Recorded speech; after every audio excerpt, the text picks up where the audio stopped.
นี่คือหินรูปร่างของมนุษย์จริงๆที่สะเทือนใจที่สุดในประวัติศาสตร์โลกเพราะนี่คือท่าทางที่ถูกสตาร์ฟไว้ในตอนที่เมืองที่มีชื่อว่าปอมเปอี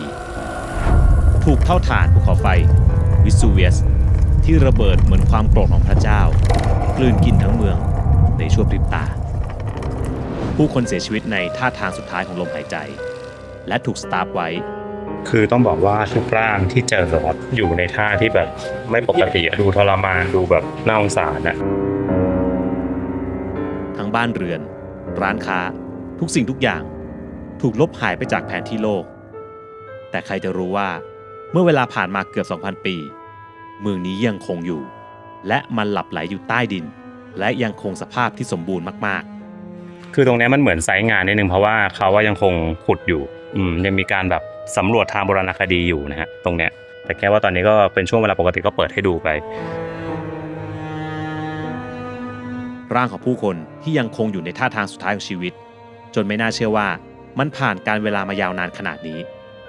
แต่แท้จริงแล้วมันเกิดอะไรขึ้นบ้างและอะไรที่ยังหลงเหลืออยู่ที่นี่นี่คือเรื่องราวของปอมเปอีเมืองแห่งความตายประเทศอิตาลีครับ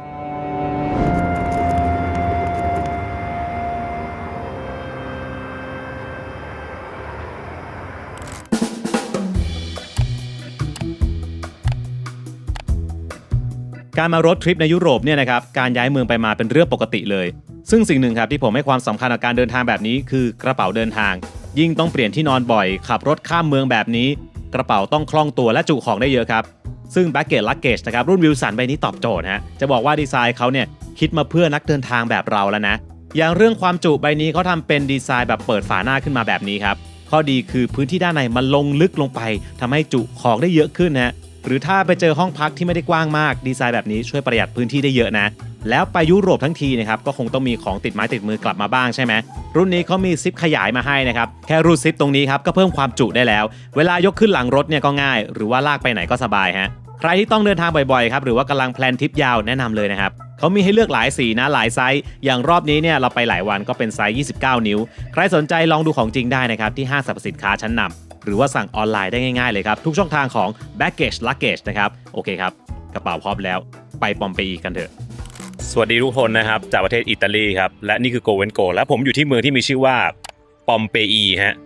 หลายคนน่าจะเคยได้ยินชื่อปอมเปอีเนาะเพราะว่านี่เป็นหนึ่งในเมืองประวัติศาสตร์ที่โอ้โหแบบมีเรื่องราวสำคัญยาวนานมาเกือบ 2,000 ปีแล้วฮะคือตอนปี79เนี่ยครับภูเขาไฟวิเซเวียสเนี่ยเคยระเบิดปะทุแล้วก็แบบว่าฆ่าชีวิตคนแบบทั้งหมดเลยอะทั้งเมืองที่อยู่แถวๆเนี้ยนะฮะแล้วตอนนี้เรากลับมาที่นี่เพื่อมาตามรอยประวัติศาสตร์ที่ปอมเปอีกันนะฮะซึ่งต้องบอกเลยว่าผมอยากมานานแล้วนะแล้วตอนนี้ผมอยู่ที่โรงเรียนโรงแรมไม่ใช่โรงเรียนโรงแรม Habitat 79นะครับชื่อ Habitat 79เลย79ก็คือปีตอนที่มันเกิดเหตุภูเขาไฟระเบิดนั่นแหละนะฮะแล้วก็อยู่ดาดฟ้าโรงแรมซึ่ง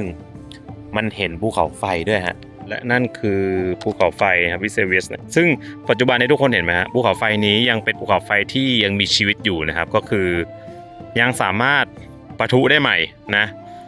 แต่ก็คงไม่ได้ปะทุเร็วๆนี้ครับด้วยเทคโนโลยีอะไรปัจจุบันก็จะรู้ล่วงหน้าได้นะว่ามันจะเกิดขึ้นหรือเปล่านะฮะมาเที่ยวได้นะครับปลอดภัยฮะอยู่นู่นเลยครับเบลเลอร์เทิมคือเราอยู่โซนเมืองเก่าครับก็โรงแรมเนี่ยก็อยู่หน้าทางเข้าเลยนะครับซึ่งเป็นทางเข้าอีกฝั่งที่เขาบอกว่าคนไม่ค่อยเยอะผมก็เลยเลือกมานอนตรงนี้เนาะพรุ่งนี้ค่อยพาไปดูครับแต่วันนี้จะพาไปโบสถ์แถวนี้ก่อนแล้วก็กินข้าวนะครับและพรุ่งนี้เราจะไปสำรวจเรื่องราวของปอมเปอีกันแต่ถ้าใครนะครับยังไม่เคยรู้เลยว่าปอมเปอีเกิดอะไรขึ้นบ้างนะครับผมขอให้ทุกคนได้ไปรับฟังก่อนฮะ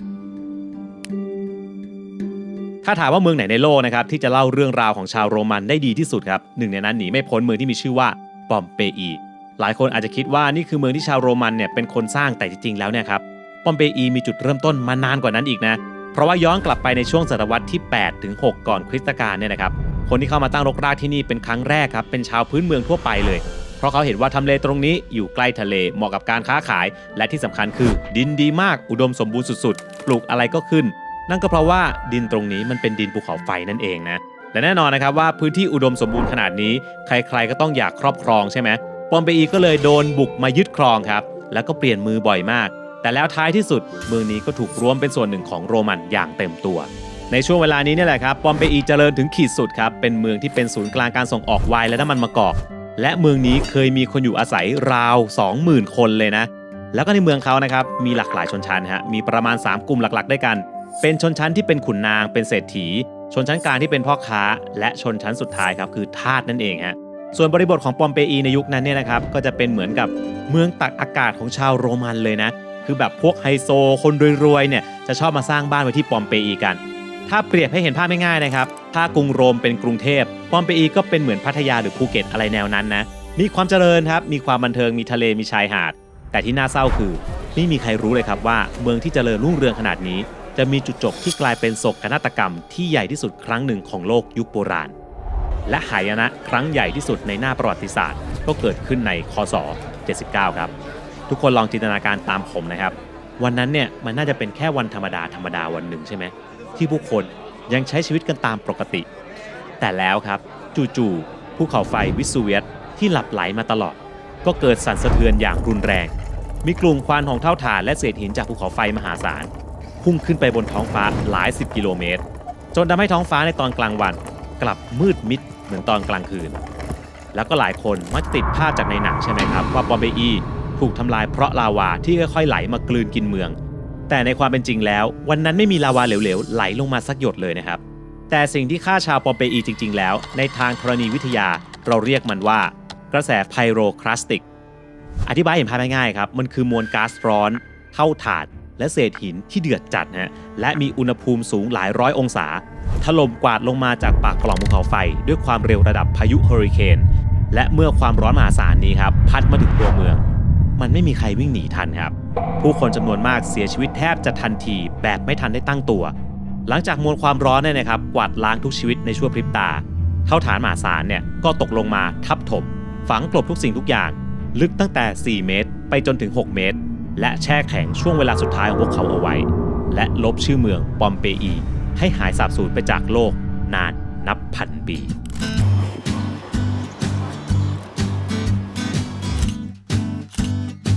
แล้วเขาคือแพตตี้นะครับผู้มาเยือนปอมเปอีนะครับวันนี้ผมจะพาคุณมุ่งหน้าสู่ประวัติศาสตร์และข้างหลังคุณคือเวซูเวียสนะผมออกเสียงเป๊ะๆยังไงฮะไม่แน่ใจอันนี้วิเซเวียสเวซูเวียสนะครับคือคิดดูดิว่ามันรุนแรงคืออยู่ไกลตั้งนู่นนะแต่ว่าเขม่าไอทุกอย่างมันพุ่งมาไกลถึงตรงเนี้ยคือรุนแรงมากในยุคนั้นนี่ก็คือเกือบ 2,000 ปีแล้วอะที่เกิดขึ้นนะครับปี79เขาบอกว่ายังขุดไม่หมดเลยนะโอเคเดี๋ยววันนี้เราไปโบสถ์วิหารแห่งปอมเปอีก่อนอยู่ข้างๆโรงแรมเลยไปอันนี้ก็ข้างหน้าเมืองนะก็จะมีร้านเล็กๆมีอเมริกันฟู้ดแต่เมืองเก่าอ่ะเก่าแบบไม่ได้แบบเก่าแบบเมืองเก่านะเก่า เมืองเก่าอ่ะสภาพบ้านเมืองเก่าพูดตามตรงแบบกลางๆแล้วกันมันมีความโทรมอ่ะมันมีความโทรมแล้วกันนะฮะพอสมควร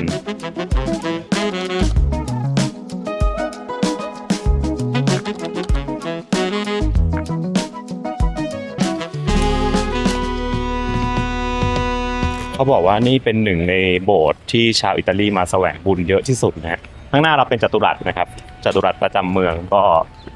จะโล่งๆแบบนี้แล้วก็คนก็มานั่งใช้ชีวิตกันเย็นๆชิลๆกัน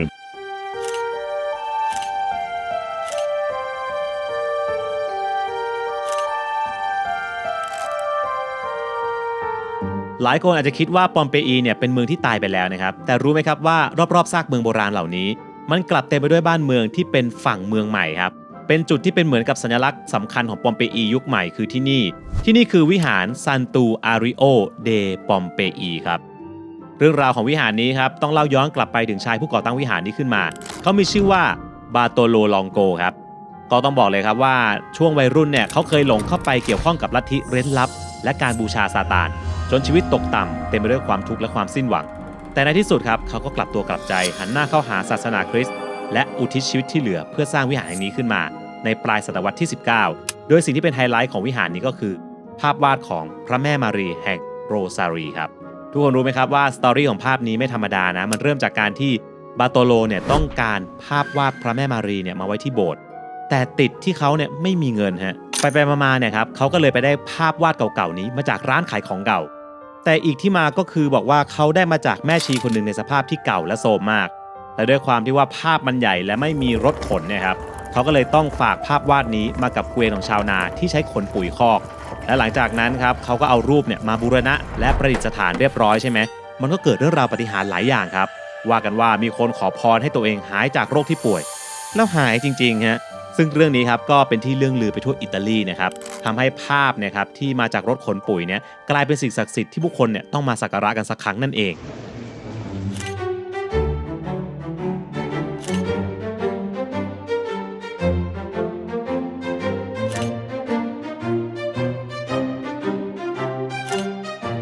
สวยงามมากข้างในเป็นแบบดีเทลเยอะมากแล้วก็ระยับเป็นแบบสีทองเป็นจุดที่ควรเข้ามาดูนะฮะเดี๋ยวเราจะไปกินข้าวกันก่อนนะครับแล้วก็เดี๋ยวพรุ่งนี้จะพาเข้าไปสำรวจนะครับซากอารยธรรมนะครับตั้งแต่ในยุคนู้นนะฮะตอนที่เขาเรียกว่าจักรวรรดิโรมันเข้ามายึดครองปอมเปอีนะครับแล้วก็สร้างเมืองสร้างอะไรเอาง่ายๆปอมเปอีนี่ก็คือเหมือนเมืองพักตากอากาศของพวกเขาอะคนรวยชอบมาสร้างบ้านตากอากาศไว้ที่นี่นะในยุคนั้นเพราะมันมีทุกอย่างใกล้ทะเลอากาศดีปลูกอะไรก็ขึ้นเพราะว่าเป็นดินภูเขาไฟไป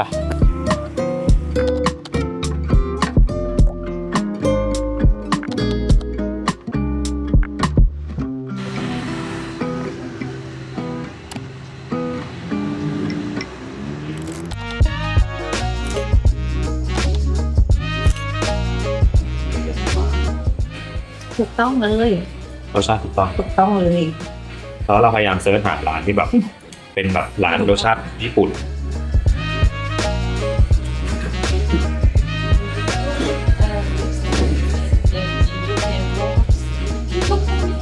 รสชาติญี่ปุ่นร้านเมื่อกี้นะฮะโอเคเลยนะแบบใครอยากกินรสชาติแบบญี่ปุ่นก็โอเคเลยชื่อร้านนี้นะฮะขึ้นให้อยู่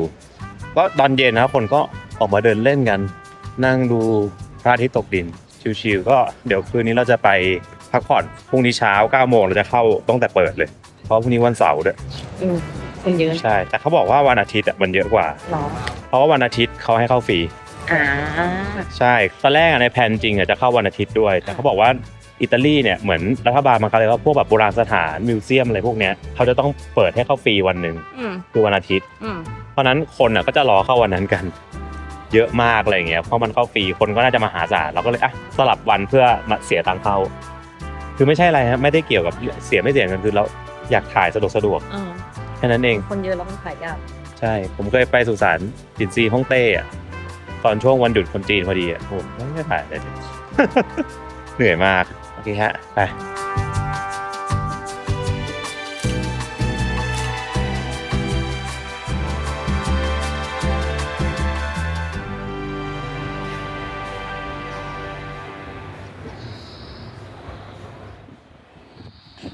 รุนสวัสดิ์เช้าวันแสนสดใสแดดเปรี้ยงป้างกลางเมืองปอมเปอีแปลว่า Morning ขอบคุณมากเช้าวันนี้ครับก็เดี๋ยวกินข้าวเช้าก่อนสักครู่หนึ่งเดี๋ยวเราจะเข้าไปในเขาเรียกว่าเป็น Archaeological Park นะครับก็จะเป็นซากเมืองโบราณนะฮะที่เขาเปิดให้ดูเรียกได้ว่าเป็นมิวเซียมกลางแจ้งที่แบบใหญ่และสมบูรณ์อันดับต้นๆของโลกเหมือนกันพื้นที่เขาประมาณ400กว่าไร่นะครับคือใหญ่มากที่เราจะไปเดินแล้วแบบวันหนึ่งเขาให้คนเข้าได้ประมาณ 20,000 คนช่วงบ่ายนะเช้าถึงบ่ายแล้วก็ช่วงเย็น 5,000 คนอาจจะต้อง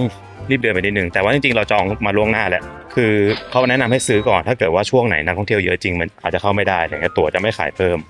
อีกเรื่องนึงนะครับสำหรับคนที่จะมาเที่ยวยุโรปนะครับสิ่งที่ต้องมีเลยคือวีซ่า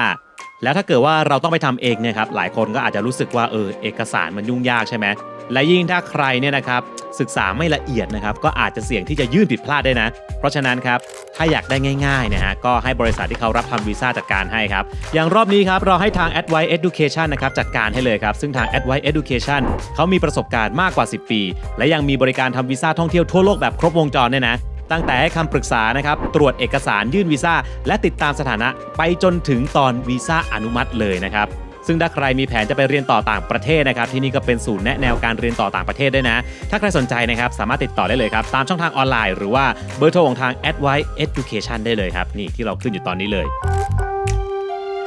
อันนี้ถูกต้องไหมเนี่ย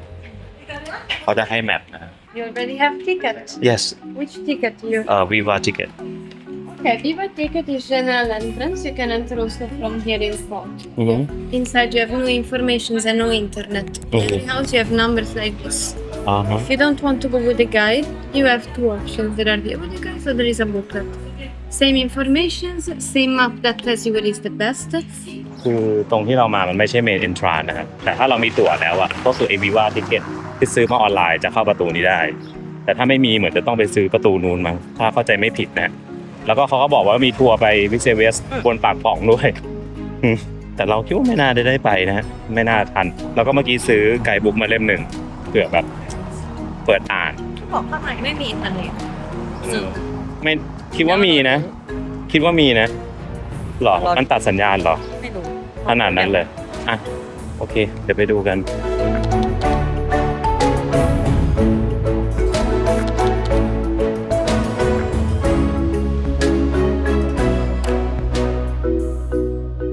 นี่คือคิวซื้อบัตรทิกเก็ตเพื่อเข้าข้างในนะฮะ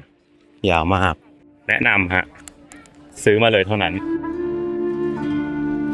แต่แล้วเมืองที่ถูกลืมไปเป็นพันปีชื่อของปอมเปอีก็กลับมาถูกพูดถึงอีกครั้งได้ยังไงเรื่องนี้ครับต้องย้อนกลับไปในศตวรรษที่ 18 ครับคือจุดเริ่มต้นเนี่ยเขาไม่ได้ตั้งใจขุดเพื่อเอาไปศึกษานะแต่เขาตั้งใจมาขุดหาสมบัติกันครับซึ่งในตอนแรกเนี่ยเขาก็ไม่ได้สนใจอะไรนะฮะจนกระทั่ง15 ปีต่อมาเขาก็มีการค้นพบจารึกที่ยืนยันได้ว่านี่คือเมืองปอมเปอีจริงๆทำให้ต่อมาครับในช่วงศตวรรษที่ 19 เนี่ยถึงมีการเริ่มขุดค้นอย่างจริงจังเพราะฉะนั้นสิ่งที่ทุกคนเห็นอยู่ตอนนี้ครับมันคือสถานที่ที่เคยจมอยู่ใต้ดินทั้งหมดเลยนะและด้วยความที่ว่ามันจมอยู่ใต้เท่าฐานสภาพเมืองเนี่ยครับมันก็เลยยังสมบูรณ์มากๆสิ่งนี้กลายเป็นหลักฐานที่สำคัญมากนะครับเพราะมันนำให้เราเนี่ยได้เห็นถึงวิถีชีวิตของชาวปอมเปอีว่าในสมัยก่อนเขาใช้ชีวิตกันยังไงทำอะไรกันบ้างซึ่งปัจจุบันพื้นที่ที่ขุดค้นนี่นะครับรู้จักกันในชื่อว่าอุทยานโบราณคดีปอมเปอีครับโดยด้านในเนี่ยแบ่งเป็นทั้งหมด9เขตด้วยกันก็คือ Reggio 1 ไปจนถึง Reggio 9 และในแต่ละเขตนะครับก็ซอยย่อยเป็นหลายๆบล็อกครับที่เรียกว่าอินซูล่าและถ้าถามว่าทุกวันนี้ครับเขาขุดค้นทั้งหมดหรือยังครับต้องบอกว่ายังไม่ครบนะฮะยังเหลืออีกประมาณ 30% ที่ยังคงฝังอยู่ใต้ดินโดยเหตุผลที่เขายังไม่ขุดเนี่ยส่วนหนึ่งเพราะว่าเขาต้องใช้งบมหาศาลครับในการดูแลรวมถึงรอเทคโนโลยีที่จะสามารถรักษาสภาพวัตถุโบราณเหล่านั้นได้ดีมากขึ้นด้วยครับและตั้งแต่ปี 1997 ที่นี่ก็เลยถูกขึ้นทะเบียนเป็นมรดกโลกโดยยูเนสโกด้วยนั่นเอง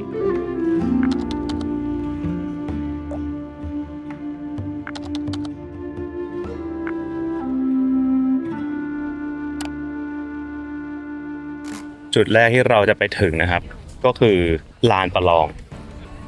เขาบอกว่าที่เนี่ยมีมาก่อนคอลอสเซียม150 ปีเลยนะจ๊ะคือคอลอสเซียมเนี่ยว่าแบบเก่าแก่มากแล้วใช่ไหมนี่แบบเก่ากว่าเดี๋ยวเราจะเข้าไปข้างในกันถ้าคิดว่าอัศจรรย์อย่างโคลอสเซียมที่โรมเนี่ยเก่าแก่แล้วนะครับต้องบอกเลยว่าของที่นี่เก่าแก่กว่าครับเพราะมันถูกสร้างขึ้นมาก่อนโคลอสเซียมถึง150 ปีเลยนะนี่คืออัศจรรย์แห่งปอมเปอีครับเป็นสนามที่ถูกใช้ในการประลองแกลดิเอเตอร์เป็นกีฬาที่ให้นักสู้เนี่ยติดอาวุธต่อสู้กันเองหรือไม่ก็สู้กับสัตว์ร้ายและถ้าไปโคลอสเซียมครับจะมีโซนห้องใต้ดินเนี่ยเอาไว้ขังสัตว์ร้ายใช่ไหมแต่ที่ปอมเปอีไม่มีนะครับลานตรงกลางเป็นพื้นธรรมดาครับเพราะว่าตอนนั้นเนี่ยเขายังไม่คิดค้นห้องใต้ดินที่ซับซ้อนอะไรนะแต่ความจุของที่นี่ก็ไม่ธรรมดาเหมือนกันนะสามารถจุคนได้มากกว่า 20,000 คนและรู้ไหมครับว่าอะไรที่ทำให้ที่นี่ยังเป็นที่พูดถึงมานานเกือบ 2,000 ปีมันคือตำนานคนตีกันเรื่องนี้เกิดขึ้นก่อนที่ภูเขาไฟวิสูเวียสนะครับจะประทุประมาณ20 ปีฮะคือตอนคศ59เนี่ยที่อัศจรรย์นี้ครับได้มีการจัดการประลองแกลดิเอเตอร์ขึ้นมาซึ่งเป็นการต่อสู้ระหว่างนักสู้จากเมืองปอมเปอีและนักสู้จากเมืองนูเซเรียครับซึ่งเป็นเมืองข้างๆกันนะบรรยากาศการเชียร์ดูเดือดมากครับเริ่มจากการหยอกเย้าระหว่างกองเชียร์2ฝั่งจนเริ่มเกิดการด่าทอปาหินใส่กันจนเลยเถิดครับไปถึงการทะเลาะวิวาทและเอาอาวุธมาสู้ตะลุมบอลกันเละเทะฮะผลก็คือมันเกิดการนองเลือดครับมีคนตายและบาดเจ็บเยอะมากซึ่งเหตุการณ์ที่เกิดขึ้นครับถือว่ารุนแรงมากครับจนพอเรื่องนี้ครับไปถึงหูของทางการโรมันเนี่ยนะฮะเขาก็เลยมีการสั่งลงโทษเด็ดขาดคือตีกันนักใช่ไหมงั้นไม่ต้องแข่งมาแล้วแบนไปเลย10 ปีฮะคืออารมณ์คงฟีลเดียวกับแบนทีมฟุตบอลอะไรแบบนั้นนะและจริงๆแล้วเนี่ยตอนนั้นนะครับ เหตุการณ์นี้มันดังมากครับเป็นเหมือน Talk of the Town ถึงขนาดที่ว่ามีคนเอาภาพเหตุการณ์เนี่ยไปวาดเป็นภาพจิตรกรรมฝาผนังซึ่งทุกวันนี้ภาพนั้นยังคงถูกเก็บรักษามาจนถึงทุกวันนี้เลยครับเขาจะมีระบบที่ใช้เรียกที่นี่นะครับเช่นเนี่ยเรียกว่า Regio 2 Insula 6ก็คือเหมือนอารมณ์ประมาณบ้านเลขที่อะไรเงี้ยที่นี่ 2,000 ปีแล้ว150 2,000 ปี ท่านไหนฮะอันนี้ก็ 2,000 ปีแล้วอะไรอ่ะบ้าบอ 2,000 ปีแต่สภาพยังสมบูรณ์มากจริงนะเนี่ย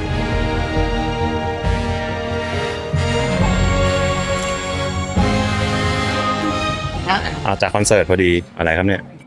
แป๊บหนึ่งนะ Pink Floyd เหรอวง Pink Floyd Live at Pompeii นี่ทำลายความฝันผมนิดนึงนะเข้ามาถึงเจอที่นั่งไปเวทีคอนเสิร์ตแอบเฟลเล็กน้อยคือตั้งใจแบบจะมาเห็นภาพแบบร้าน Gladiator เข้าไปคือเซตติ้งคอนเสิร์ตแต่คืออันนี้แอบตกใจนะว่าคือมันเป็นโบราณสถานจริงแต่ว่าเขาใช้งานจริงด้วยก็คือความรู้สึกเกี่ยวกับชาวโรมันเมื่อประมาณ 2,000 ปีที่แล้วเพราะว่ามันแบบสร้างตั้งแต่แบบก่อนคริสตศักราชอีกจริงๆมันมีทางเดินรอบเลยนะข้างในเขาไม่ใช่เขากั้นหมดเลยเพราะว่าพิงฟอยงงนะชอบต้นไม้นี้มากสนอิตาลีสักอย่างฮะสนหินอิตาลีสนหินชื่อภาษาอังกฤษคือ Umbrella Pine คือตอนแรกเราแค่งงว่ามีคนไปตัดกิ่งมันเหรอเขาบอกว่าไม่ใช่มันเป็นธรรมชาติมันจะเป็นพุ่มอยู่ข้างบนเพราะว่าเห็นมันมีตอเห็นปะรอบๆแล้วมันหักออกก็นึกว่าคนไปตัดบอกว่าไม่ใช่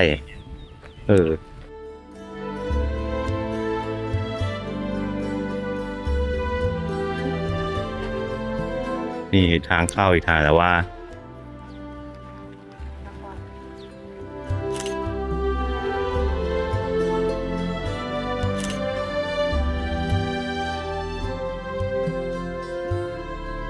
เดี๋ยวมันจะมีเป็นแบบว่าเหมือนกับจุดที่เขาค้าประเวณี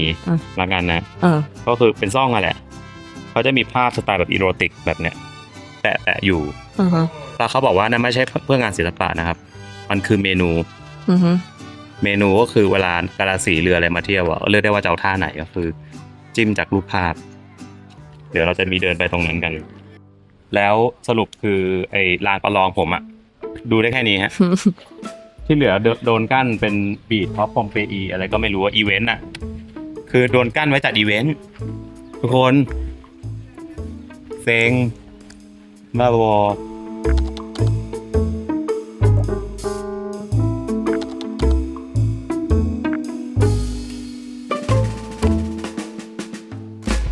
อันนี้เหมือน exhibition นะครับ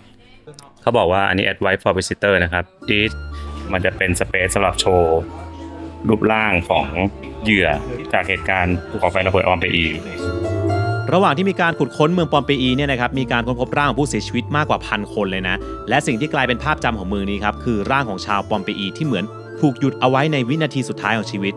ทุกคนรู้ไหมครับว่าร่างที่เราเห็นกันเนี่ยครับไม่ใช่ร่างจริงๆนะแต่มันคือร่างที่ถูกหลอกขึ้นมาจากปูนปลาสเตอร์ครับลองนึกภาพตามนะครับหลังจากภูเขาไฟระเบิดใช่ไหมร่างของผู้คนเนี่ยถูกเท่าฐานร้อนจัดเนี่ยทับถมเอาไว้เวลาผ่านไปเกือบ 2,000 ปี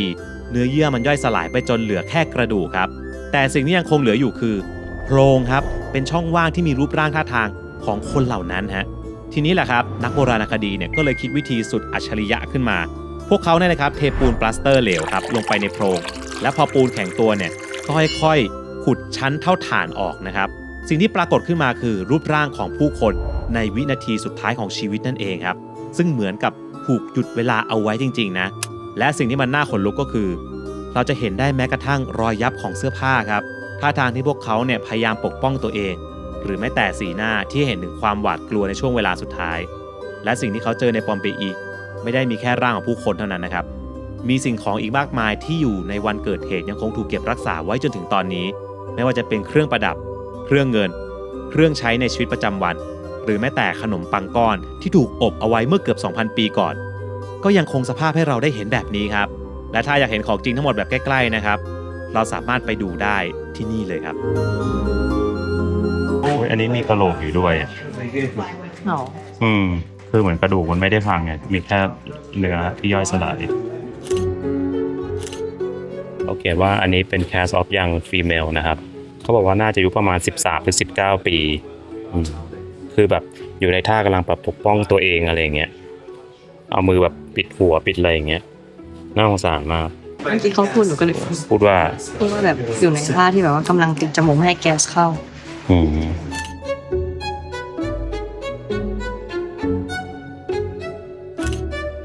คือต้องบอกว่าทุกร่างที่เจอครับอยู่ในท่าที่แบบไม่ปกติดูทรมานดูแบบน่าสงสารนะมีอย่างเงี้ยเนี่ยนั่งกอดเข่าให้ดูเขามีแผนผังให้ดูครับว่าแต่ละร่างที่ขุดเจอเป็นท่าต่างๆเจอในปีไหนบ้าง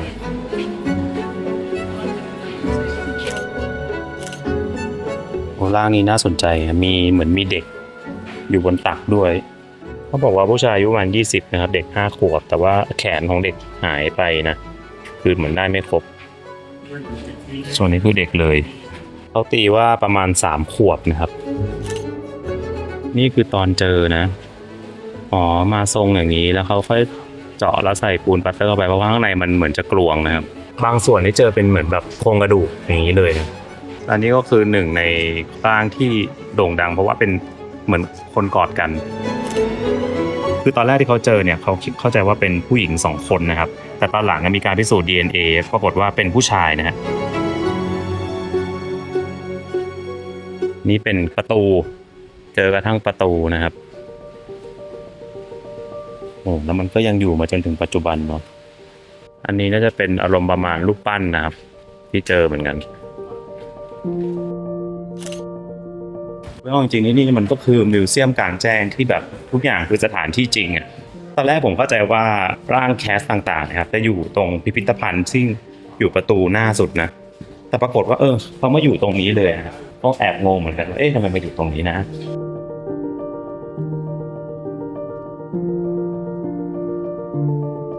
โครงกระดูกน้องหมานะครับแปลว่าเขาเลี้ยงหมาด้วยตอนนั้นว้าวโอ้นี่คือโต๊ะในยุคนั้นละลายสวยออกคือเขามาระบายทีหลังใช่ไหมนั่นมันน่าจะมีแค่รอยเห็นปะอันขวามันน่าจะขุดเจอแค่นี้แต่ว่าอันซ้ายคือน่าจะเอาแบบมาเติมว่าถ้ามีสีน่าจะประมาณนี้นะทุกคนดูนี่ครับตอนเจอโต๊ะคือมาเป็นกลมๆแบบนี้เลยนี่ห้ออะไรทนมาก ทนจริงอันเนี้ยบอกว่าเฟอร์นิเจอร์สมัยก่อนอยู่ได้ 2,000 ปีแต่อันนี้เพิ่งสร้างปี 2000อันไหนเอาหรอทำไมมันคืออะไร Model showing the reconstruction of the building เขาดีสิคอนละขั้นตอน 2,000 เปล่าก็โมเดิร์นนะถ้าดูจากแบบดูหรูหราไฮโซเป็นโต๊ะที่เอาไว้ให้น้ำพุอิงใส่เพื่ออะไรสวยนะหรอดูสวยนะก็ใช่แต่ใช้จริงไม่ได้หรือว่าไปใช้บูชาเหรอใครมีความรู้พิมพ์มาครับแล้วตอนแรกผมเข้าใจว่าร่างเนี้ยคือเขานั่งแล้วแบบกลัวใช่ไหมก็เลยนอนกอดเข่าแต่คืออันนี้อธิบายเลยครับว่าเขากำลังเข้าห้องน้ำอยู่washroom อยู่หลังกำแพงโอ้สงสารนะไม่รู้เรื่องอะไรเงี้ยนั่งเข้าห้องน้ำอยู่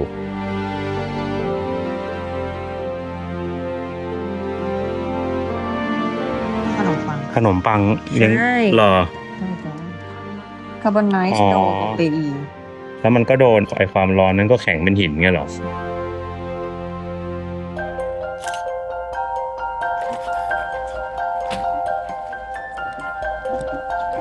นี่เรากำลังเข้าไปที่ไหนครับเนี่ย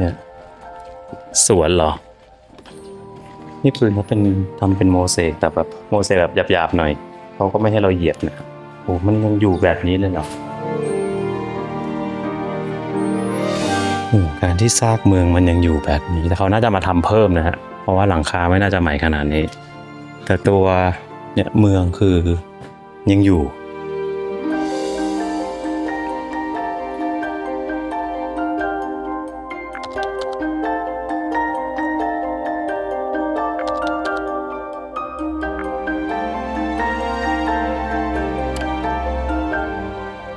นี่ถึงแล้วนะครับถนนหลักของเมืองเป็นถนนสายหลักที่ยาวที่สุดในเมืองตั้งแต่ตะวันออกไปตะวันตก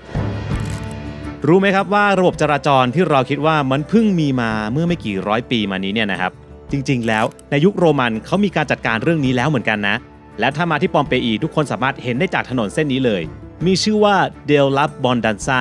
ที่นี่เป็นถนนสายหลักของเมืองและถูกสร้างด้วยหินปูยาวครับไปจนถึงเดอะฟอรัมที่เป็นจัตุรัสสำคัญ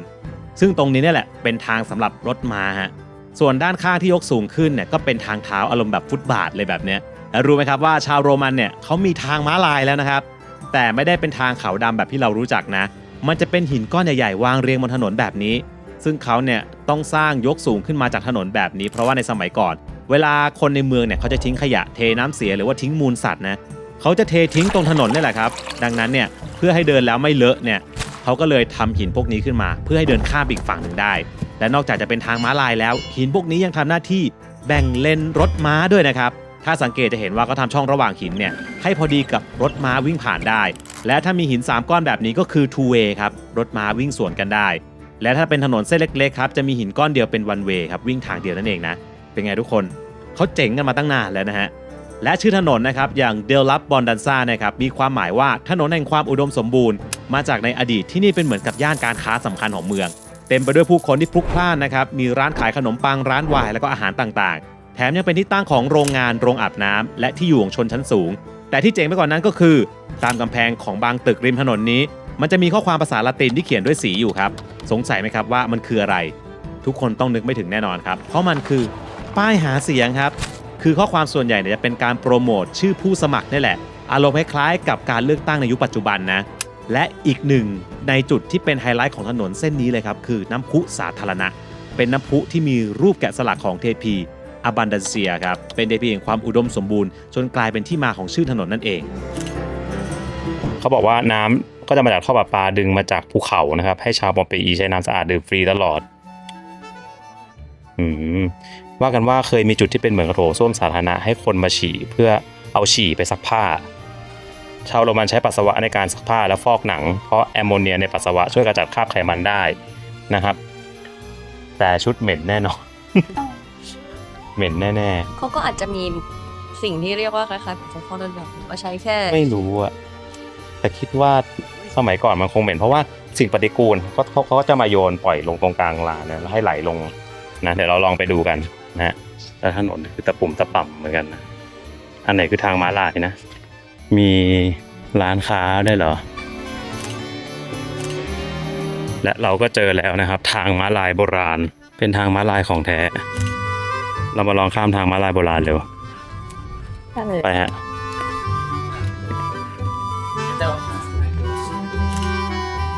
โอ้นี่ถนนเขามีทางแยกด้วยนะเนี่ย4 แยกรถมาก็ต้องเลี้ยวมีทางม้าลายด้วย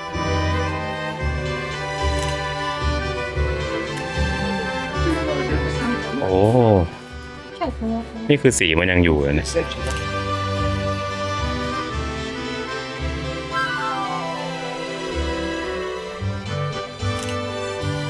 อันนี้คือเขายังเหลือเป็นแบบ2 ชั้นอย่างนี้เลยเหรอ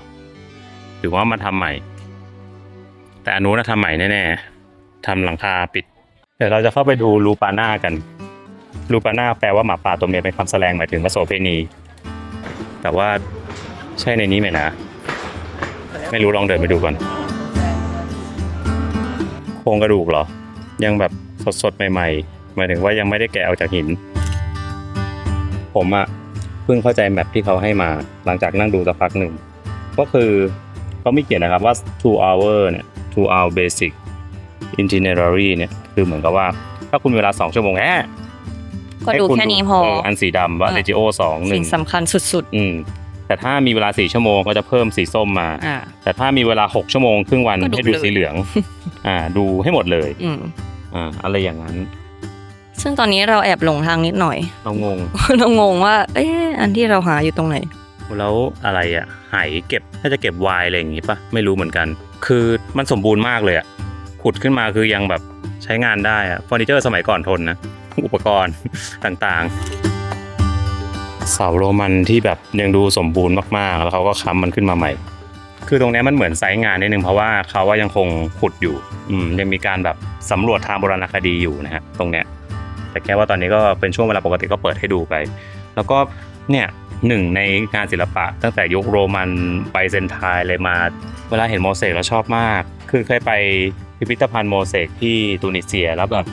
โหละอินมากรู้สึกว่าอยากทำบ้านหลังหนึ่งที่ประทับด้วยโมเสกหมดเลยอ่ะมันสวยอ่ะต้องหาคนมาทำอ่ะเดี๋ยวนี้อันนี้เป็นความฝันนะผมพูดเอาไว้เดี๋ยวแต่ผมจะทำอะไรสักอย่างหนึ่งที่มันมีโมเสกแล้วมาโผล่ที่ไหนวะเนี่ย แล้วเราเดินไปไหม งงไปหมดขึ้นมาข้างบนเนี่ยเป็นถนนอย่าบอกนะว่ามีคาเฟ่ที่นี่ผมจะได้กินน้ำโอ้โหทุกคนเมืองใหญ่มาก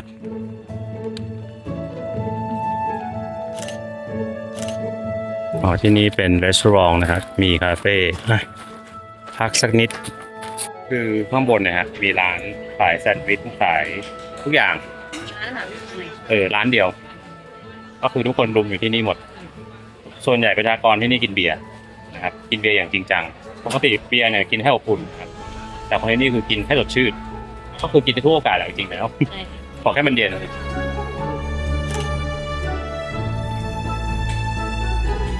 โอ้นี่เป็นลานกว้างๆคล้ายๆจัตุรัสมีสลักอยู่ตามกำแพงด้วยนะ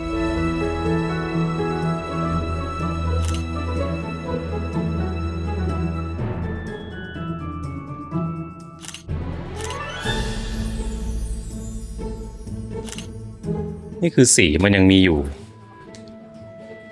ไม่ใช่สีอะไรทาวะเนี่ยของโคตรดีติดทนนานเป็นพันปีอ่ะโอ้ยเขามีกลางไอ้ตรงเนี้ยเห็นปะแค่ตรงรูปที่มันมีเหมือนแบบสลักเห็นที่นูนอ่ะเหมือนกันแสงไว้นิดนึงอ่ะ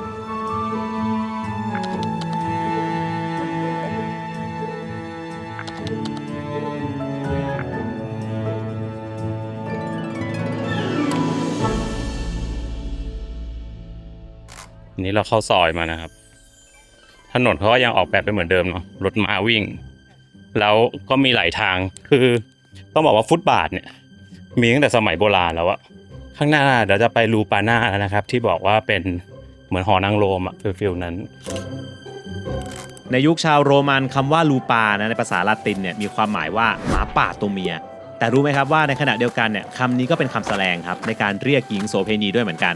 ซึ่งในเมืองปอมเปอีเนี่ยนะครับจะมีสถานที่ที่ถูกเรียกว่าลูปานาเร่ครับเป็นโรงค้าประเวณีหรือสถานที่ให้บริการทางเพศนั่นแหละแต่คำถามคือรู้ได้ยังไงว่านี่คือโรงค้าประเวณีบอกเลยว่าอันนี้ดูไม่ยากนะครับเพราะว่าถ้าเราลองสังเกตตรงฝาผนังด้านในอาคารนะจะมีภาพวาดจิตรกรรมซึ่งเป็นภาพการร่วมรักในท่าทางต่างๆและสงสัยไหมครับว่าทำไมเขาต้องมีภาพให้ดูโจ่งแจ้งขนาดนี้คือในยุคหลังเนี่ยมันมีคนสันนิษฐานนะครับไปหลายๆแบบเลยแหละข้อสันนิษฐานแรกก็คือเชื่อกันว่าเป็นภาพที่มีไว้สำหรับโฆษณาและกระตุ้นอารมณ์ของแขกครับส่วนข้อสันนิษฐานที่2ครับคือใช้แทนการสื่อสารเพราะด้วยความที่ว่าปอมเปอีเนี่ยเป็นเมืองท่าการค้าใช่ไหมแขกที่มาใช้บริการเนี่ยก็จะมีทั้งกะลาสีเรือพ่อค้าต่างชาติซึ่งพูดละตินไม่ได้ครับเขาก็เลยแก้ปัญหาด้วยการทำเป็นเมนูภาพเพื่อให้แขกเลือกนั่นเองฮะซึ่งที่นี่จะมีลักษณะเป็นตึก2ชั้นครับชั้นล่างมี5ห้องสำหรับคนทั่วไปส่วนชั้นบนเนี่ยมีขนาดใหญ่กว่าสงวนเอาไว้สำหรับโสเภณีระดับสูงนะครับซึ่งสาวๆเนี่ยที่ทำงานที่นี่ส่วนใหญ่จะเป็นทาสที่มาจากกรีกแล้วก็ตะวันออกกลางนะและแม้จะเป็นอาชีพที่ไม่ได้ผิดกฎหมายในตอนนั้นแต่พวกเขานะครับก็ถูกเหยียดหยามและถูกจัดให้อยู่ในชนชั้นต่ำกว่าคนทั่วไปในสังคมในตอนนั้นเองนะและจริงๆแล้วนะครับในปอมเปอีเนี่ยเขาบอกว่าร้านเหล้าหรือว่าตรอกซอกซอยนะครับเขาจะมีการค้าประเวณีอยู่ทั่วไปอยู่แล้วนะแต่ที่ลูปานาเร่เนี่ยนะครับจะพิเศษกว่าที่อื่นตรงที่เขาถือว่าเป็นอาคารเดียวในเมืองที่ถูกสร้างขึ้นมาเพื่อทำธุรกิจนี้โดยเฉพาะนี่แหละครับคือย่านโคมแดงแห่งโลกโบราณและกลายเป็นสถานที่ที่ถูกพูดถึงมากที่สุดในปอมเปอีด้วยนี่คือทุกคนจะเห็นแล้วเขาแบ่งเป็นห้องๆเขาซอยเป็นห้องๆเนี่ยแล้วก็นี่ก็เป็นเตียงครับอารมณ์แบบน่าจะเอาผ้าหรือเบาะอะไรสักอย่างปูนะฮะคือรูปมันจะมีอยู่บนหัวนะฮะหน้าห้องหมดเลยนะทุกเห็นไหมแต่ว่าบางอันก็เลือนลางไปแล้วนะครับไม่น่าเชื่อว่าอยู่เป็นพันปีตัวนี้น่าจะเป็นที่นั่งเจ๊ปะมาม่าสั่งไม่รู้เดาเหมือนแบบคนดูแลไงคือมันมี2ชั้นนะที่เนี่ยแต่ว่าอันนี้เราเข้ามาได้ชั้นเดียวนะเขาบอกว่ารูปอีโรติกทั้งหมดเนี่ย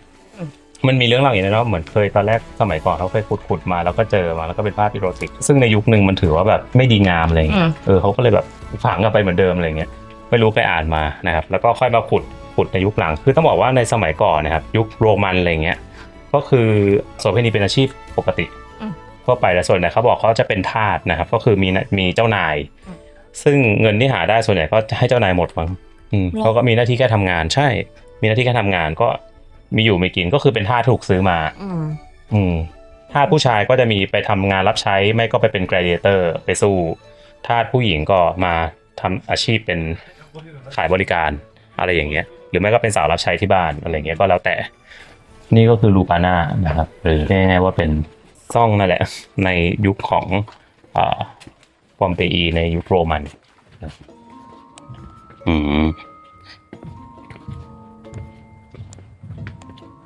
เสียงอะไรอะเสียงพลุเหรอซ้อมดนตรีเปล่าใช่เปล่าวิเซเวสเอ้ยเขาจุดพลุตกใจเลยใครกลัวหลงนะฮะก็ให้ดูนี่เอาเรจิโออะไรพวกเนี้ยแต่ว่า ผมก็ดูไม่เป็นนะแต่มันก็พอบอกได้ครับเป็นเหมือนบ้านเลขที่อ่ะเขาตั้งขึ้นมานะครับเราจะเดินหน้าไปสู่ Forum of Pompeii นะฮะข้างหน้าก็จะเป็นคือจริงๆมันก็มีความอาคารพาณิชย์เหมือนกันนะคือมันแบ่งเป็นบล็อกๆอ่ะเหมือนทาวน์โฮมอ่ะแต่อาจจะเป็นเพราะผมเห็นบล็อกที่มันเหลืออยู่นะฮะแล้วก็ผังเมืองก็เป็นตารางนะเป็นระเบียบพอสมควรถนนก็ตัดเป็นเส้นเป็นบล็อกเอาจริงนี่คือถ้าไม่บอกอ่ะเพราะเป็นโบราณสถานนี่คือก็มีความเป็นแบบร้านขายของเหมือนกัน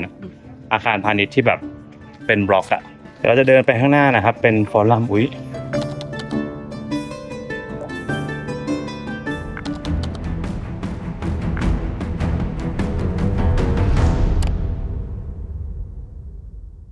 เขาบอกว่าในโซน Forum of Pompeii อ่ะเขาไม่ให้รถม้าเข้านะครับให้คนเดินได้อย่างเดียวใช่แล้วก็จะสังเกตว่ามันเหมือนทำเป็นตัวหยุดอ่ะเห็นไหมแบบสุดถนนแล้วอะไรอย่างเงี้ยเวลาที่เราไปหลายๆเมืองในยุโรปครับก็มักจะมีจัตุรัสกว้างๆใช่ไหมปอมเปอีเองก็มีเหมือนกันนะโดยเขาจะเรียกจัตุรัสนี้ว่า The Forum ที่นี่มักจะเป็นจุดที่ให้คนในเมืองเนี่ยมารวมตัวกันเพื่ออัปเดตข่าวสารพูดคุยกันโดยรถม้าจะไม่สามารถเข้ามาได้นะครับเป็นพื้นที่สำหรับคนเดินเท่านั้นแล้วก็รอบๆเนี่ยก็จะเป็นที่ตั้งของศาลากลางตลาดสดวิหารเทพเจ้าอาคารที่สำคัญเนี่ยก็จะมีตั้งแต่วิหารเทพจูปิเตอร์เป็นวิหารที่สำคัญที่สุดของเมืองนะครับสร้างขึ้นเพื่ออุทิศให้กับเทพ3องค์คือจูปิเตอร์มิเนอร์วาและจูโน่ครับมีวิหารเทพอพอลโลนะครับซึ่งเป็นวิหารเก่าแก่ที่สุดในปอมเปอีมีตลาดที่เรียกว่ามาเคลุมนะครับซึ่งเป็นโซนตลาดขายของสดและของกินมีบาซิลิก้านะครับซึ่งเป็นเหมือนกับศาลยุติธรรมของเมืองและเป็นตึกที่ใหญ่ที่สุดในปอมเปอีนอกจากนี้ครับถ้าท้องฟ้าเป็นใจจากตรงนี้เราจะมองเห็นภูเขาไฟวิสูเวียสได้เลยซึ่งแน่นอนครับวันนี้เป็นใจครับร้อนเชียวนี่คือภาพจำลองสมัยก่อนนะฮะก็คือแบบสวยงามอะฟอรัมนี่ก็คือเมนสแควร์จัตุรัสหลักของเมืองศูนย์กลางแบบพวกเรื่องตั้งแต่ศาสนาการเมืองการปกครองคอมเมอร์เชียลตลาดต่างๆก็คือรวมอยู่ที่นี่หมดนะฮะที่เห็นเป็นเสาๆจริงๆมันมีอาคารหรือมีวิหารแหละน่าจะเป็นวิหารแล้วก็จะมีแบบรูปปั้นเทพเจ้าต่างๆอยู่ที่นี่คือมองไปเห็นภูเขาไฟวิเซเวียสนะครับแล้วมันดูใกล้อ่ะดูถ้าระเบิดก็ถึงแล้วก็โดนอ่ะเอาจริงๆถ้าเราเป็นคนสมัยก่อนนะเราก็อยากอยู่แถวนี้นะเพราะว่ามันเป็นภูเขาล้อมรอบและอยู่ติดทะเลมันดูเพอร์เฟกต์มากฮะมีหน้าร้อนมีหน้าหนาวก็โอเคอะไรอย่างเงี้ยภูเขาล้อมรอบนี่ก็ทำให้ข้าศึกบุกยากด้วยลมก็เห็นปะลมดีเห็นไหมผมบอกแล้วลมดี นั่นแหละแต่พอเจอภูเขาไฟระเบิดป้าเข้าให้เหมือนตรงนี้เป็นเนี่ยครับ Century Apollo วิหารเทพอพอลโลเขาก็ทำเป็นเหมือนแท่นบูชานะครับคือบาซิลิก้านะครับนี่จริงๆนะมันต้องเป็นวิหารใหญ่ๆเลยนะเห็นเสาโรมันไหมครับคนต้นเบ้อเริ่มแต่ว่าตอนนี้ก็เหลือแต่เสาแล้วก็เหลืออยู่ประมาณนี้ที่เราเห็นอยู่ข้างหน้าอันนี้เป็นวิหารของเทพวีนัสนะครับไม่เหลืออะไรเลยเหลือแต่ฐาน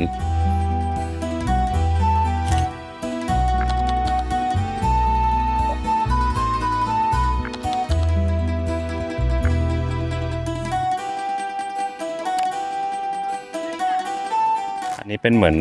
มิวเซียม ข้างในครับก็จะเป็นพวกแบบว่าวัตถุโบราณที่เหลืออยู่ทั้งหมดก็จะเข้ามาดูในนี้กันนี่ก็ทำเป็นการ์ตูนให้ดูว่าตอนนั้นมันเป็นยังไงบ้านเมืองอาศัยอยู่ยังไงมีแบบว่ามีภาพซ้อนนะแบบว่าเนี่ยเมื่ออย่างนี้แต่พอถอดออกปุ๊บนะเห็นเป็นปัจจุบันที่เป็นซากเมืองแล้วน่ารัก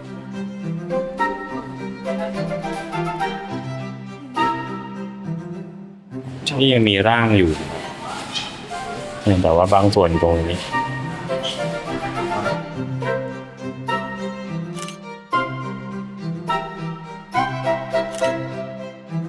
อะไรนะครับ ฟลุต ฟรุตยุคนั้นน่ะเหรอ เปล่า เอ้ย นี่แบบอยู่ร้อนจัง โอ้ my god งาช้างเหรอ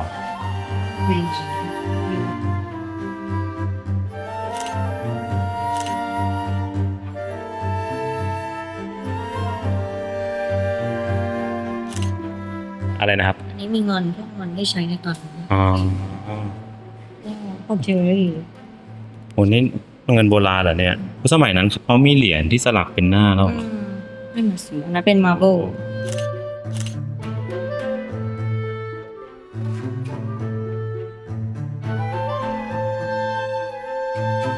แปลว่ามาร์เบิลมันอยู่ทนอยู่นาน ใช่ก็อย่าง แพง ไอ้โต๊ะหินอ่อนอ่ะ อ๋อ มันยังเหมือนเดิมเลย คือมันเป็นวัสดุที่แบบ อยู่ยังอยู่ ยังยืนจริง เหมือนเดิมเลยนะมันแบบว่าบิ่นน้อยมาก ใช่ ถ้าไม่มีอะไรไปกระแทกมันอ่ะ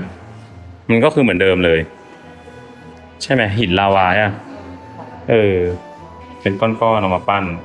มันไม่ใช่มันมาอย่างนี้ป่ะหรือว่ามาปั้นทีหลัง หรือมันกระเด็นออกมาอย่างนี้เป็นกลมๆ นั่นน่ะสิเดี๋ยวไปหาคำตอบก่อน มันคือลาวาเนี่ย projectile from catapult เดือดเรียบร้อยครับ นี่คือทางออกอ่ะจริงๆ เราดูยังไม่ละเอียดมาก แต่มันไม่ไหวมันร้อน ร้อนมาก ใช่นะครับ แต่คือต้องบอกว่าใหญ่มากนะครับเมืองนี้แล้วก็ถ้าใครจะดูเจาะดีเทลอ่ะก็ทั้งวันอ่ะน่าจะมีแบบ 6-7 ชั่วโมงได้ อาจจะมาช่วงที่ไม่ซัมเมอร์ขนาดนี้ นี่เรามาตั้งแต่กี่โมงนะ4เรามา4 ชั่วโมงนะฮะเราดูแบบถือว่าเป็นเลเวลกลางข้างนอกก็เป็นทางออกเป็นทางเข้าอีกฝั่งหนึ่งแต่ว่ากำลังคิดว่าจะออกฝั่งไหนดี ไปเปียกซ่าไปพอร์ต ไปเปียกซ่าดีกว่าดูนักท่องเที่ยวสิครับโอ้โหมหาศาลแนะนำนะครับจองตั๋ว Viva Ticket นะครับมาล่วงหน้านะจะได้ไม่ต้องลุ้นด้วยเผื่อมันเต็มนะครับแล้วก็ตอนเข้าก็ไม่ต้องต่อคิวนะฮะก็มาสแกนเดินปุ๊บเข้าได้เลยเร็วว่องไวนะครับเดี๋ยวเราจะเดินไปกินข้าวก่อนนะครับแล้วก็เดี๋ยวดูว่ามันจะมีจุดหนึ่งคิดว่าจะไปไม่รู้ว่าไปได้ไหมเดี๋ยวขอหาข้อมูลสักครู่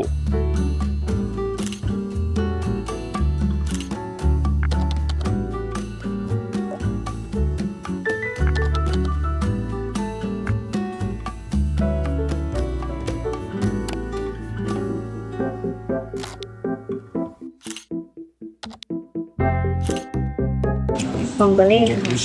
ที่ถูกต้องไม่มีชีสนะคะร้อนมากร้อน อันนี้เป็นร้านที่ได้รีวิว 4.9 เส้นออเดนเซ่ที่ถูกต้องเลย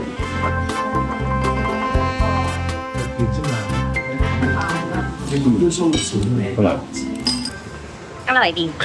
พาสต้าเป็นแบบอิตาเลียนถูกต้อง ใช่ร้านอันนี้ดูดีนะสเต็กก็อร่อยนะครับแน่นๆเลยเดี๋ยวจริงๆเราดูไว้ที่หนึ่งคือตอนแรกมีความคิดว่าเฮ้ยอยากไปปากป่องภูเขาไฟพิเซเวียสแต่ว่าเนื่องจากวันนี้เป็นวันเสาร์ครับแล้วก็ทุกอย่างมันต้องจองล่วงหน้าหมดขับรถขึ้นไปอะไรเงี้ยมันต้องจองตั๋วนะซึ่งเหมือนมันจะเต็มแล้ว ไม่ใช่แค่จองตั๋วคือต้องจองที่จอดรถด้วย ใช่คือเมื่อกี้เปิดเซิร์ชแล้วเหมือนมันจะเต็มแล้วก็เลยไม่สามารถขึ้นไปได้นะก็ไปหาข้อมูลมาก็มีแนะนำที่หนึงมันเป็นเหมือนวิลล่าตากอากาศของภรรยากษัตริย์เนโรซึ่งกษัตริย์เนโรเนี่ยถ้าใครอ่านเรื่องประวัติศาสตร์เกี่ยวกับโรมันเนี่ยฮะก็จะเคยได้ยินว่าเนโรเผากรุงโรมอะไรอย่างเงี้ยซึ่งเป็นกษัตริย์คนหนึ่งครับที่ในประวัติศาสตร์เนี่ยเขาแบบว่าเขาเรียกว่าแบบเป็นกษัตริย์ที่แบบทำความชั่วอะไรประมาณเนี้ยเหมือนเขาเรียกว่าเป็นกษัตริย์ชั่วอะไรอย่างเงี้ยนะแต่ว่าในประวัติศาสตร์เขามีมาแย้งนะว่าเอ้ยกษัตริย์เนโรไม่ได้เป็นคนเผาอะไรอย่างเงี้ยอาจจะเป็นแบบชนชั้นสูงใส่ร้ายป้ายสีกันมากกว่าอะไรอย่างเงี้ย นี่คือถ่ายอะไรอ๋อเลมอนอ่ะใช่นั่นแหละหลังจากเผาเสร็จใช่ไหมครับแกก็ไปสร้างเป็นโดมทองคำอะไรอย่างเงี้ยตรงที่เผาไปแล้วเป็นโล่งๆแกก็ไปสร้างอ่ะแล้วประเด็นเลยก็คือว่าคนก็เลยเข้าใจว่าเผาแน่ๆไม่งั้นจะนึกออกไหม สร้างมา แล้วมันถึงขั้นว่าตอนแรกก็ไม่เคยรู้ใช่ป่ะพอไปอ่านข้อมูลแล้วมันตลกมากเพราะว่าแบบสมัยก่อนเนี่ยตอนที่เขายังมีไรซ์ซีดีกันอะไรซ์ซีดีขายอะนึกออกป่ะหรือไรซ์ซีดีให้กันเก่ามากเขาใช้คำว่าเบิร์นซีดีใช่ไหมซึ่งโปรแกรมเบิร์นซีดีเนี่ยชื่อโปรแกรมว่าเนโรก็คือเป็นเอาชื่อกษัตริย์เนโรเนี่ยมาตั้งแต่ทีเนี้ยภรรยาของกษัตริย์เนโรเนี่ยเขามีวิลล่านะครับอยู่ที่ปอมเปอีด้วยซึ่งเป็นที่ที่เราสามารถไปดูได้ที่นี่ก็โดนเผาถ่านควันฟู่ไปแบบทีเดียวเหมือนกันนะแต่ว่าเดี๋ยวเราไปดูกัน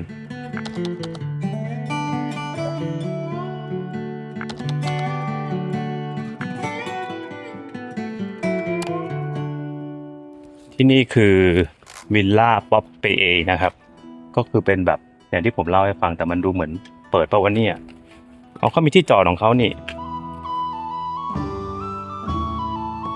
ต้องบอกว่าที่นี่ไม่ค่อยมีนักท่องเที่ยวมานะครับแล้วก็ต้องบอกเลยว่าคนน้อยมากแต่ที่เรากำลังอยู่ตอนนี้ครับนี่คือวิลล่าป๊อปเปอาซึ่งบอกเลยว่านี่คือคฤหาสน์ตากอากาศของโรมันที่หรูหราและไม่ใช่แค่บ้านเศรษฐีธรรมดาครับแต่มันคือวิลล่าระดับจักรพรรดิที่ถูกสตาร์ฟและเก็บรักษาไว้ใต้เท่าฐานถามว่าใครคือเจ้าของคฤหาสน์นะครับนักประวัติศาสตร์ส่วนใหญ่เชื่อกันว่าที่นี่คือบ้านพักตากอากาศส่วนตัวของป๊อปเปอาซาบินา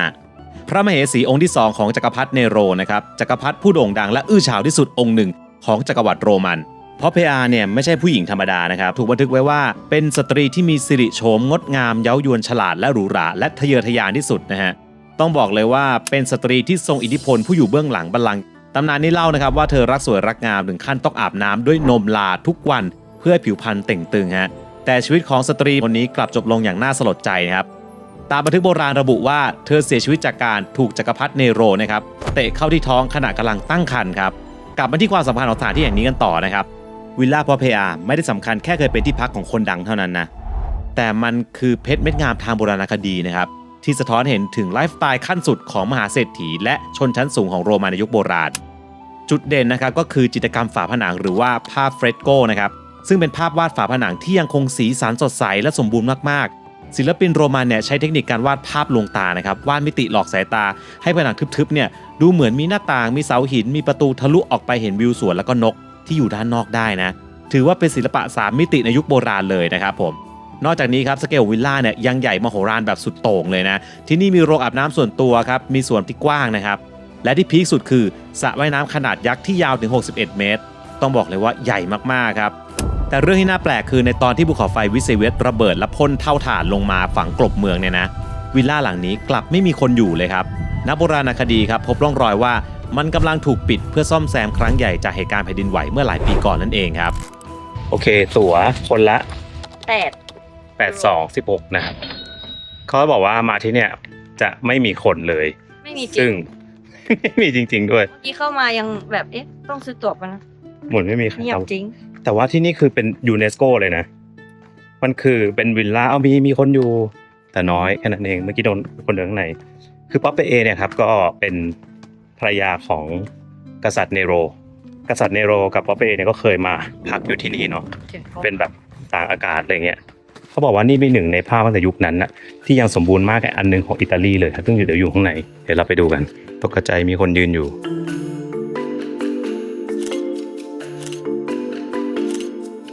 นี่คือรูปปั้นของเทพไนกี้นะครับแล้วข้างๆจะเป็นเทพอาดิดาสเฮ้ยอันนี้ชอบเหรอเปล่าแค่คิดไว้ในหัวว่าจะเป็นอะไรว่าอาดิดาสภูมิเหรออันนี้ชอบอันนี้หัวเราะเวลาเราเจอรูปปั้นเทพอย่างเงี้ยแล้วโดนตัดหัวอันนี้ตอบแบบยังไม่ได้อ่านอะไรมานะแต่ความเข้าใจคือบางทีเวลามันมีการเปลี่ยนการปกครองอ่ะเปลี่ยนศาสนาเข้ามาส่วนใหญ่พวกรูปเคารพพวกรูปปั้นต่างๆที่ปิดกับเทพเนี่ยของศาสนาเดิมอ่ะจะถูกตัดหัวก็ตัดทิ้งเป็นฟีลประมาณว่าแบบก็ให้อยู่แต่ร่างแบบก็เหมือนทำลายทิ้งอ่ะก็เหมือนแบบความเชื่อใหม่มาก็ต้องทำลายความเชื่อเก่าอะไรอย่างเงี้ยเขาก็จะทำลายทิ้งพอดีเมื่อกี้หาข้อมูลเรื่องเทพไนกี้นะครับหรือว่านีเก้หรือว่าวิกตอเรียก็คือเป็นเทพแห่งชัยชนะว่าทำไมคอถึงหายไปส่วนหัวหายเขาบอกว่าเวลาเกิดภัยพิบัติคอมันจะแบบหายไปก่อนเซนซิทีฟสุด ก็จะหักก่อนก็เป็นไปได้ หรือเป็นความตั้งใจของคนทำก็เป็นไปได้ หรืออีกกรณีหนึ่งคือการถูกโจรกรรมไป ใช่ก็แบบตัดเอาไปขายหรืออะไรเงี้ยก็มีเคสถูกทำลายด้วยนี่อาร์ทิมิส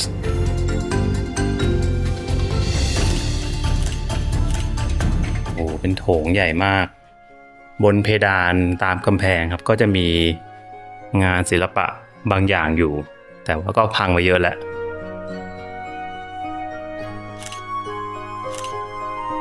นี่คืออะโฟโรไดต์อันนี้คือตรงกลางนะครับมันยังสมบูรณ์มากเลยเนี่ยมันแบบ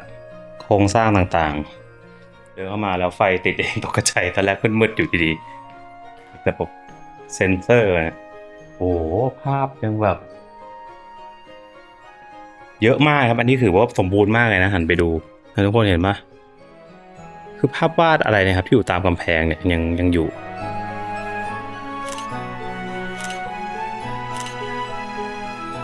จริงๆต้องบอกว่าที่นี่สมบูรณ์มากนะครับภาพที่อยู่ตามกำแพงเนี่ยทุกคนมันยังเห็นลายเส้นต่างๆยังชัดเจนอยู่เลยใช้สีอะไรวะเนี่ยนี่เราได้เหยียบบนพื้นโมเสกของจริงเลยเนี่ยซึ่งบางส่วนก็กรอนไปแล้วถึงทางออกแล้วห้อมน้องแมว1 ตัวแต่เขาบอกว่าที่นี่เป็นที่ที่เราจะได้เห็นภาพนะครับที่เขาวาดแล้วก็ยังถือว่าสมบูรณ์มากที่สุดแห่งหนึ่งในอิตาลีเลยซึ่งสมบูรณ์จริงนะแบบลายเส้นทุกอย่างยังคมชัดอยู่เลยสียังสดโอ้ไม่ได้มีใครมาวาดใหม่ใช่ไหมถ้าบอกว่านี่เป็นแบบพันปีมาแล้วนี่แบบสุดยอดเหมือนกันนะอันนี้ก็คือจุดที่เรียกว่า hidden gem แล้วกันไม่มีนักท่องเที่ยวมานะครับมีแค่เรามีมาแล้วนักท่องเที่ยวโอเคเราจะมุฟเมืองกันนะครับทุกคนไปกันครับ